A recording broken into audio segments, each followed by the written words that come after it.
We're back with Season 5, Episode 12, Amending Fences. This is the episode in which Twilight Sparkle goes back to Canterlot to reconnect with her friends, Minuet, Lemon Hearts, Twinkle Shine, and Moon Dancer.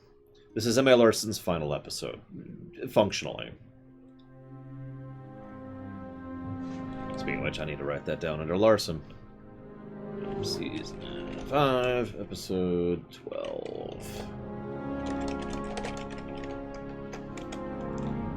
I think we can all agree that this is a black episode. We're gonna give this the worst. This is lamentation status. Honestly, I don't.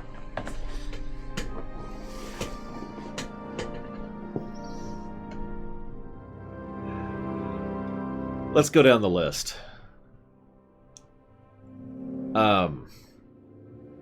Book of the Elements, Ruined Teddy Bear, Joe's Donut Shop, Minuet with Braces, Twilight Sleepover, Minuet was at Cadence's wedding, Moon Dancer quoting Twilight word for word, and the 3 events in the row. That is a bare minimum of 8 continuity counters. Which is nuts. But then again, Larson tends to do that in general. It's a damn shame we're losing him. Because Larson really likes to do... We were just talking about this when Zerona Lead showed up, and he was asking, what's a continuity counter? Those little bits of continuity that add to the episode, that make it better. M.A. Larson really likes to do that. A lot. He did that with Magical Mystery Cure as well, if you remember that. But what I love most, if I could just say really quick before we get into the nitty-gritty, just the premise of taking what I believe is the 3rd episode, or excuse me, the 3rd scene of the first episode ever, and making an entire episode out of it, that's brilliant. That is amazingly creative writing. That is that is creative writing in a nutshell. I'm not even joking. Back when I used to teach creative writing and also used to do fun exercises, this is exactly the type of exercise that I would love when it comes to creative writing, where they give you a scenario, take this nothing, build something out of it. That is exactly what was done here. And oh my god, it just, love that. So, oh yeah, by the way, they mentioned the 3 events in a week. So yeah, we have, I actually wrote it down, blah, blah, blah, blah, blah, blah. The Bugbear, the Summit, and the Axe. There it is. The last 3 episodes, back to back. So there you go, 3 episodes in a week. What's funny is they always play loose with time, but this episode is probably one of the more concrete examples, or examples is the wrong word, concrete evidences for how much time passes in this show. And even this episode's pretty vague, but they mention it's been at least years, in the 2-year range plus since the first episode. That's kind of interpretive, but it's definitely been some time. It's been so long ago. The dust has been built up. They've shifted jobs several times. Lyra has actually moved, blah, blah, blah, blah. So there's several little tidbits that show it has been a little bit of time passed. Probably not the full 5 years, but definitely some chunk. Anyways. So... this is actually funny. Twilight is all broken up about this, understandably. So naturally the first person she reaches out to it is Minuet, the one with the most lines other than Moon Dancer. And... Minuet, you know me in world building and continuity, more Medoro, so I'm kind of... Anyways, Minuet just shrugs it off. Of course she does. She's just like, yeah, no, it's fine, it's fine. Question.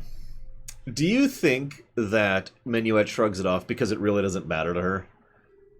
Or because it's just kind of her personality? Or because she's coping? Or some combination thereof? Because Minuet shows a couple of times that she's the one of the 4 who tries to be like, to raise the mood, and occasionally acknowledges that she's failing at it. Whereas the other 2 are just kind of like, The other 2 tend to be a little bit more bothered by such things, and just kind of, Minuet's like, we're having fun, right? The other 2 are like, no. Stuff like that. So, we will see, I suppose. Oh yeah, Minuet's adorable in this whole... It's funny because Minuet, Minuet, Lemon Hearts, and Twinkle Shine are all recolors. They're copy-paste, bog-standard models. Nothing unique about their model. I was talking about unique sprites. It's just... But yeah, to use the analogy we keep using throughout this show, Minuet has high HP, I agree. She's just like, oh, okay, that hurts, but moving on. Let's keep going. I do think it's interesting, though, because Twilight's reaction is so apropos, isn't it? Because on the one hand, she's really horrified by the horrible things she did, but on the other hand, there's a little bit of self-importance baked in there, like, oh, it was so important to you. Now, it was, at least to Moondancer, but it is interesting how self-important she comes across as she's presenting it. Now, that being said, I don't blame her.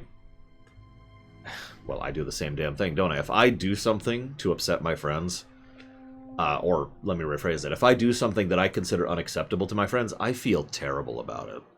And I agonize over it. No joke. One time, you're going to make fun of me for this. I probably shared this story before. One time I decided to go raiding with a proper raid team. This was in vanilla of World of Warcraft. Instead of saving my raid slot to raiding with my friends. I feel bad about that today. Years ago, actually about 5 years ago now, I apologized to one of those friends in question. I was just like, God, I'm so sorry about that. He didn't even know what I was talking about. And I had to remind him of this specific incident. I can even tell you the raid. It was not Molten Core, Blackwing Lair. It was Blackwing Lair. You guys know me in my memory. I'm not good with names, but I know a lot. I retain a lot of other stuff. And I could tell him the specific circumstance, and he was just like, oh, dude, that wasn't a big deal. I mean, yeah, I was upset about it at the time, but whatever. So I kind of feel Twilight in this episode, you know? Anyways. So this then leads to them going to the donut shop. Another continuity count. I already gave it for Joe's donut shop. You'll notice in the background, Spike is still networking. Like he does. Because he does that, because it's Spike. But, so yeah, Twilight's all broken up, but Minuet just shrugs this off. You remember our friend Lyra, right? Kind of mentioning the Lyra connection I already mentioned. We just sort of figured you'd moved on. We were used to it from you. Oh. And that, oh. It's a unique, I suppose this only applies to people who are decent, but it's a unique feeling when you apologize to someone and they are like, oh no, I was used to it from you. Think about that. Think about how that would feel. Like, oh God, I'm so sorry I screwed you over on this. It's okay, I'm used to it from you. Oh. And they're not even saying that, like, passive-aggressively. That's different.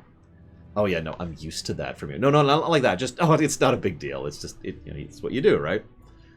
And it's so casual, and that makes it hurt so much more. Oh, you know, just, pain. Okay. I didn't realize I was that horrible of a human being. Oh no. So they all laugh at her apology. I kind of already mentioned about that. And they go to the school. Nice looking school. All the buildings are very nice,